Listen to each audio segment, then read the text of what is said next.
In this video, I will be showing you how to train ChatGPT to become your professional re-engagement email writer.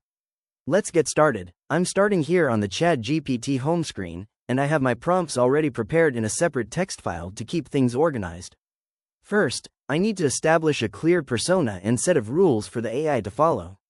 I'll open my notes and copy a detailed prompt that explains who I am and the exact tone I want to achieve, one that is warm, honest, and value-focused rather than pushy. I'll paste that into the chat box and hit enter.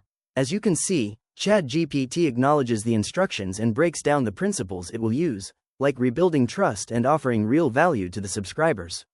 Now that the foundation is set, I'm ready to generate the first email. I'll head back to my document and copy a prompt for a specific segment: subscribers who haven't opened an email in 60 days.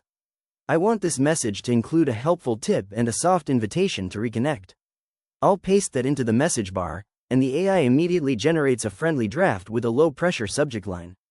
For the second email, I want to try something a bit more personal. I'll go back to my notes and copy a prompt that asks for a short, honest story about why I've been quiet lately. This helps build a genuine human connection with my audience.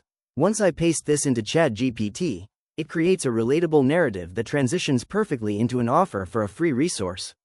Finally, I'll grab one more prompt that focuses on curiosity. This one is designed to create intrigue right from the subject line to get those click-through rates up. I'll paste the final instructions, and ChatGPT delivers a compelling message that teases a new piece of content without giving too much away. By using these structured prompts, I can build an entire library of authentic, engaging emails in just a matter of minutes. If you found this walkthrough helpful for personalizing your own AI workflow, please consider liking the video and subscribing for more quick tips and tutorials.